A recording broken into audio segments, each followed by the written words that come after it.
I'm about to tell you why you should not start an Airbnb business in 2026. Now, I know that sounds insane coming from someone running a 7-figure portfolio off this exact business, but there are real concerns that you should have before you get into this. I hear the same doubts over and over again from people right before they get started in Airbnb arbitrage, and today I'm gonna go through every single one of them and give you my opinion. The first thing I hear more than anything else is the market is too saturated or Airbnb is dead, stuff like that. Here's my honest take. First things first, anything good, I'd say any space or any industry that does really well is competitive. There's not much rather than new business models out there that like aren't saturated and they eventually will become saturated. That doesn't mean that we want to stay far away from stuff like that. Honestly, I look at it as a good thing. When there is saturation and there's a lot of competition, there's a lot of money to be made in those sectors. Okay, so don't let people tell you that the market's too saturated, Airbnb is dead, affect you from actually starting this business. It's actually the quite opposite. To be frank, when you look at any other industry, especially in real estate, wholesaling, fix and flips, all these other business models that are out there are saturated. There's a lot of competition. The way that I look at these things, it actually fuels me. When I know that there's competition and I know there may be a little saturation, I'm just gonna get more in the trenches, get more in the weeds, and find how I can make myself the best operator in my market. And I know that's just gonna outshine the competitors. Okay, so again, do not let saturation or people telling you that this business model is dead because there's a lot of people doing it. Because in fact, yeah, there's a lot of people coming into Airbnb, but there's a lot of people also getting out of it. What I mean by that is hosts that come in here thinking that this is gonna be super easy, it's gonna be a cakewalk, some get rich quick thing, are the ones that just get right out of the game, or they just run into mistakes because they don't run the business as a proper host. Okay, so I want you to look at this from different angles. It's actually a good thing, right? There's a lot of people moving into it, there's a lot of people moving out of it, and that means that there's a lot of money to be made in this sector. So there's always a piece of pie for you. Another big misconception with saturation is more so on the luxury properties or the vacational properties where this affects them the most. When you have properties where you're accommodating travel nurses, doctors, lawyers, there's always going to be demand for that target audience and demographic. So even if there are a lot of properties, there's still always going to be people going to these markets to travel for work. On the other hand, when you have these vacational properties, nice amenities, stuff like that, you're going to run into more issues with saturation and competition because there's actually a lot of fluctuation that happens with serving that demographic. So when you have the different approach of what we do with Airbnb arbitrage, which is serving those corporate professionals, saturation really doesn't matter because those people that we're serving have to travel to these markets no matter the economy or no matter the season, or quite frankly, no matter the saturation, right? As long as we do the market research and due diligence phase correctly from day one, this is not going to be worried. Now, the second thing I hear a lot is I need a ton of money or I need a huge down payment. Now, honestly, that tells me that they're picturing the wrong business. So let's look at the actual real startup costs. And when you compare this to other business models in the real estate space, which we'll do here in a second to make this even more clear. So when it comes to Airbnb arbitrage, you have a very low startup capital to begin with. You have the first month's rent, you have the security deposit, and you have the furniture cost. So for an example, let's say we're doing a 2-bedroom property, give or take on average, you're looking at about $8,000 total for all those three things: first month's rent, security deposit, and including the furniture costs. Total about $8,000. The reason why I brought up comparing this to another business model is let's look at purchasing a property, whether it be Section 8, whether it be a multifamily house. You're looking in the multiple 5 figures, if not 6-figure down payment alone, right? So you compare, let's say, a 6-figure down payment on purchasing a 3-bedroom or 4-bedroom house. You compare that to an arbitrage deal, only putting down $8,000. That's going to allow us to profit about $1,600 to $2,000 a month. The startup capital is very low to begin with already. So a lot of people scare themselves, thinking they need all this capital in the world when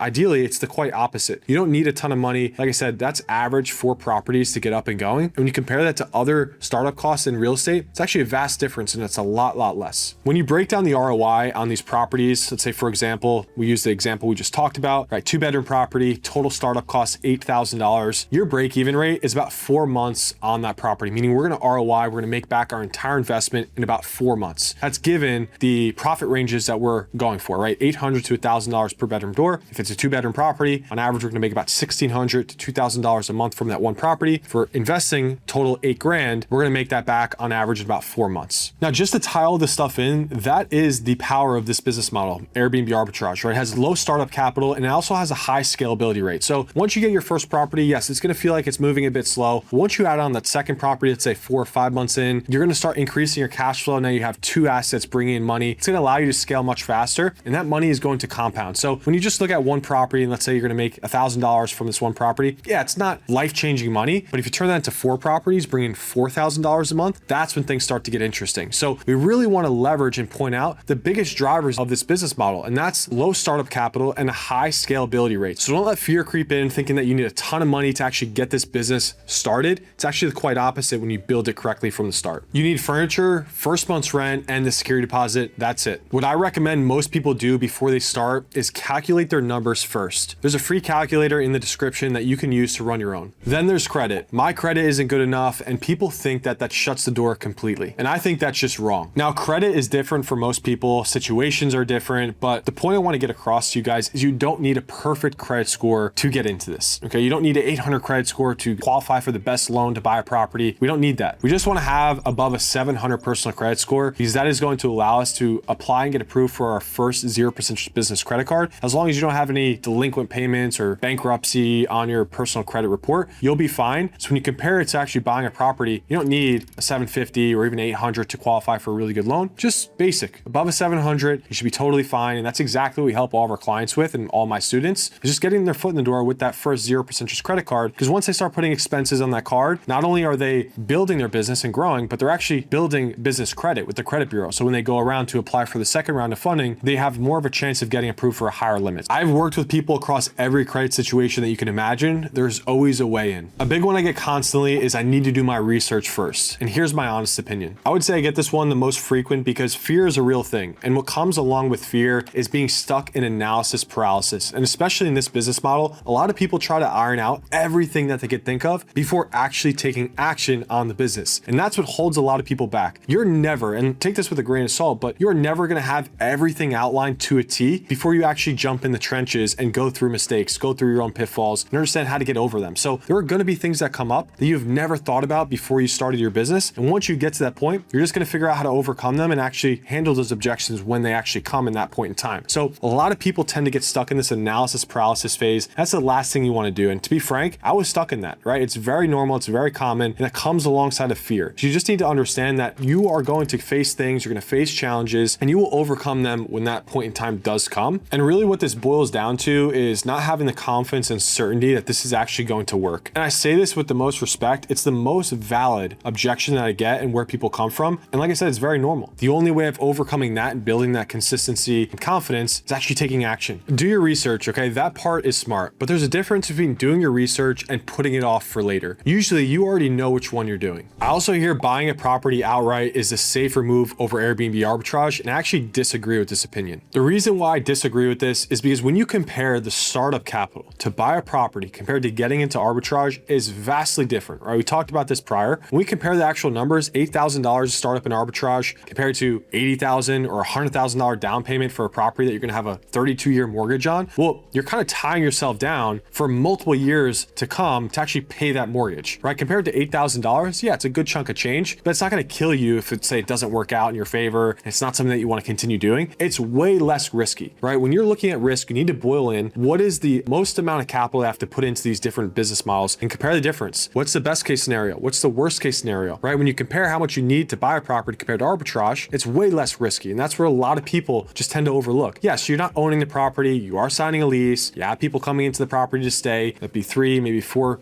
different people every single month, meaning guests. But that doesn't mean the business is more risky. We need to look and actually weigh out the total investment and our ROI. When you look at those two numbers compared to buying an arbitrage is way less risky around the board. To tie all of this in, the reason why you want to start with arbitrage and not jumping right into buying is the risk level first, but also I tell all my students is Airbnb arbitrage to be used as a stepping stone, right? Because it's lower startup capital, it's less risky, and allows us to cash flow much sooner and break even much sooner compared to buying. So we want to leverage those things and use arbitrage as a stepping stone into other avenues in real estate, such as purchasing later on down the road at a higher volume, at a higher rate, which is going to increase the cash flow. But you can't just jump to that right away because most people don't have, multiple 7 figures to put down on 10 properties and make $10,000 a month, right? If you do, that's great. You don't want to start with arbitrage, but most people don't have that opportunity at hand. So arbitrage is the best thing to start with. And again, seeing it as using it as a stepping stone to then buy properties 2, 3, 4 years later on down the road with the cash flow from your arbitrage portfolio. And now, boom, you could buy short-term rentals at a faster rate and continue to cash flow. Time comes up a lot too. I don't have enough time for this. And people assume this eats up their entire day. I completely disagree. And here's why. When it comes to time with this business model, this is not something that is going to take 1 hour a week, by no means, right? This is a business model that's going to take you about 5 to 10 hours a week to actually run and get up and going. And actually, as you do scale, that time will come down closer to 5, maybe 3 hours a week and overseeing everything. Really what this boils down to is growing and scaling the systems, teams, and automations as you're getting more properties into the portfolio. The last thing that we want to see is we're spending 30, 40, 50 hours a week and actually building this business, right? That defeats the entire purpose of why we're starting this business model to begin with. The easiest way to put this is eventually we want to be working on the business rather than inside the business. And a lot of people get hung up on this. So they may get 3, 4, 5, 6 properties, but actually as they grow and scale the portfolio, they continue to trade time for money as a business owner. We need to avoid that from day one. What's going to allow us to do that is going to be implementing the right systems, teams, and automations as we do continue to grow and scale. We want to be a business owner, but we actually want to run this business as a boss. We're not here to work in the business. I see time and time again, business owners staying as employees, working inside their business because they didn't outsource the correct things as they grew and scaled. So it's something to keep in mind that we want to continue to improve, continue to implement and adapt with new softwares that are coming out, right? Such as AI, all these great things that are used to our ability to actually continue to pull ourselves out of the business. We want to continue doing that. Now, I'm not saying you're going to be 100% hands off, right? 10 minutes a week working on this business, but the whole goal is as you do grow and scale, the time frame to come down because you are implementing more systems, you're hiring virtual assistants, and you're actually pulling yourself out of the business, which is going to allow you to focus on more of the income revenue generating skills, which is building more relationships and actually landing more deals, and outsourcing the systems, teams, and automations as we grow and scale. This doesn't have to eat into your time. And if it feels that way, it just means that you haven't built it the right way yet. People ask me straight up, isn't Airbnb dying, maybe even crashing in 2026? My answer is simple and it's no. And I feel strongly about why. The biggest reason why people think the Airbnb business model is dying or it's too saturated is, again, they're looking at the approach of Airbnb for vacationers. We use a hybrid approach, meaning we go into hybrid markets. We're not going after just vacational touristy areas, serving bachelor, bachelorette parties, or all the stuff we talked about before. We're serving corporate professionals, travel nurses, doctors, lawyers. We're going into these areas and sectors of the market. We're not really going to be affected by the economy or the season. And quite frankly, we're not going to be affected by the competition either, as long as your systems, teams, and pricing is dialed to a T. Again, a lot of people have this misconception Airbnb is saturated, it's dying because, yeah, there's a lot more properties going up that have nice amenities, they're by the beaches, and they're serving these vacationers, but the demographic of these people, it's super inconsistent through a 12-month period. People are only going to travel to these areas if the market is having good weather or the economy is really good, right? But when you flip that around, vacational demand drops a lot. So they see these inconsistent revenue spikes and these revenue downswings and also occupancy downswings because they're serving one demographic, one target audience. We don't want to do that. We want to go into hybrid markets where we can serve corporate professionals, but we can also serve maybe a couple of 2 for a weekend getaway or a week-long stay. So we're going into these hybrid markets where we can kind of tap into both of the target audiences, mainly the corporate professionals, but